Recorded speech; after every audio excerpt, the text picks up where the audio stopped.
안녕하세요. 조용히 쌓는 부입니다. 오늘은 아주 흥미로운 주제를 준비했어요. 곧 상장하는 새로운 ETF 하나와 최근 정부가 발표한 여러 가지 제도 변화들을 한데 묶어서 정리해 보려 합니다. 끝까지 보시면 실행할 수 있는 투자 체크리스트를 드릴게요.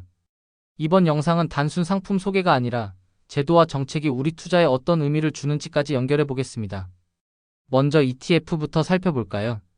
이름은 플러스 자사주 매입 고배당주 ETF예요. 하나자산운용이 2025년 9월 16일에 상장할 예정이죠. 이 ETF는 조금 특별합니다. 일반적인 고배당 ETF는 배당 수익률만 보고 종목을 고르는데 이 상품은 배당과 더불어 자사주 매입률까지 고려합니다.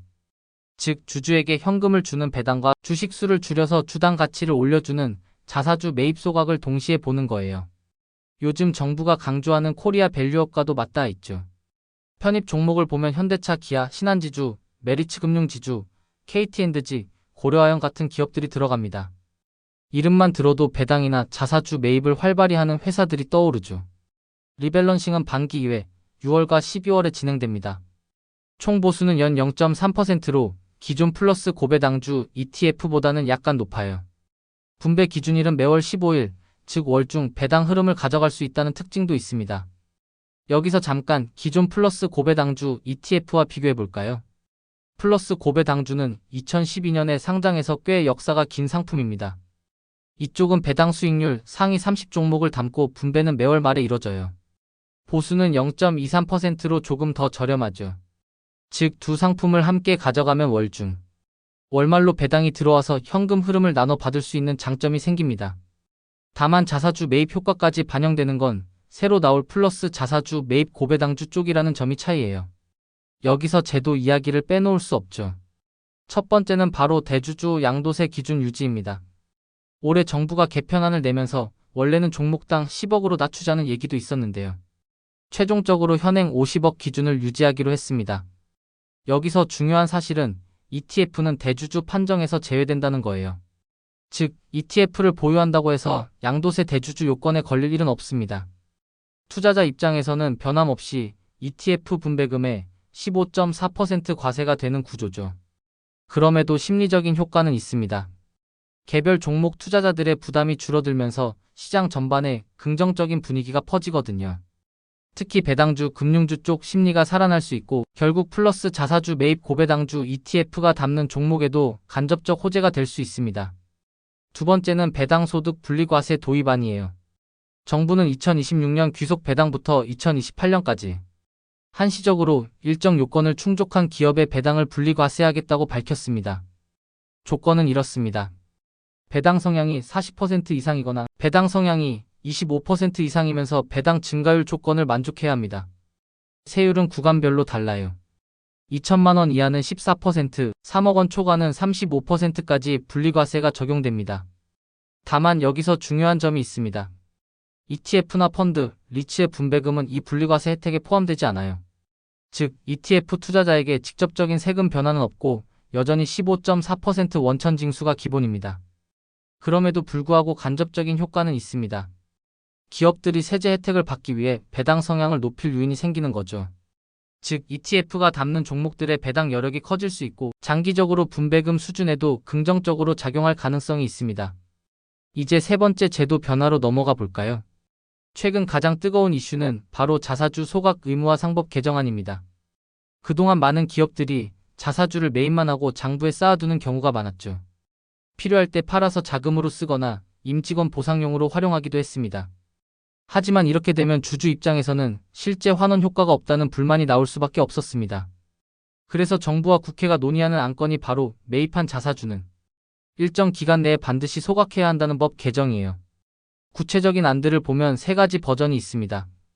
즉시 소각, 6개월 내 소각 플러스 기존 보유분은 5년 유예, 1년 내 소각 플러스 주총 승인 대주주 3%를 적용. 핵심은 명확합니다. 기업이 자사주를 매입하면 곧바로 주당 가치 제고로 이어지게 만들겠다는 거죠. 그럼 이게 어떤 효과를 낼까요? 긍정적인 면부터 보면 먼저 오버행 리스크가 줄어듭니다. 즉, 잠재적으로 시장에 풀릴 수 있는 매도 물량이 사라진다는 거예요. 주주 입장에선 안심이 되죠. 또 매입이 곧 소각으로 연결되니까 EPS 즉 주당 순이익이 오릅니다. 총 주주 수익률도 투명하게 개선됩니다. 반대로 부정적인 면도 있어요. 기업 입장에서 자사주를 활용할 수 있는 재무적 유연성이 떨어집니다. M&A나 임직원 보상 같은 수단이 제약을 받는 거죠. 그리고 기존 보유분을 어떻게 처리하느냐에 따라 단기적으로는 공급 충격이 있을 수도 있습니다. 그렇다면 ETF 투자자는 어떻게 받아들여야 할까요? 오히려 플러스 자사주 매입 고배당주 ETF와의 궁합은 더 좋아집니다. 왜냐하면 이 ETF는 종목을 고를 때 최근 자사주 매입률을 중요하게 보는데 법 개정으로 인해 매입이 곧 소각으로 이어질 확률이 높아지기 때문이에요. 즉, ETF가 의도하는 전략과 실제 제도가 맞물려서 테마 적합성이 더 강화된다는 겁니다. 다만 리밸런싱 시 종목 교체가 활발해질 수 있어서 초기에는 괴리율이나 유동성을 주의 깊게 봐야 합니다. 이제 정리해 보겠습니다. ETF 투자자가 기억해야 할 시사점은 세 가지예요. 첫째, ETF 직접 세금 변화는 없다는 점입니다. 대주주 양도세 기준 유지, 배당 분리과세 모두 ETF 분배금에는 적용되지 않습니다. 따라서 ISA, 연금저축 같은 절세계좌 활용이 여전히 핵심이에요. 둘째, 간접 호재는 분명 존재합니다. 대주주 기준 유지는 시장 심리 개선, 배당 분리과세는 기업 배당 성향 상향 유인, 자사주 소각 의무화는 TSR 개선과 밸류업 기대. 셋째, ETF 전략 활용 방법입니다. 플러스 고배당주와 플러스 자사주 매입 고배당주를 함께 보유하면 한 달에 2번 현금 흐름을 설계할 수 있습니다.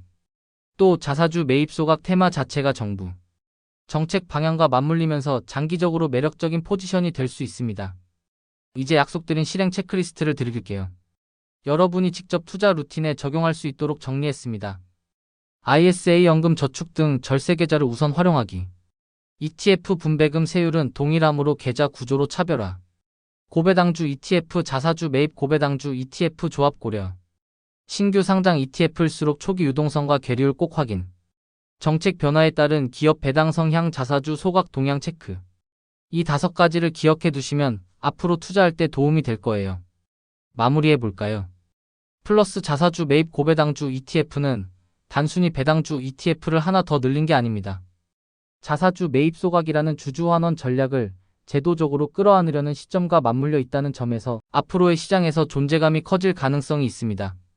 물론 직접적인 세제 혜택은 없어요.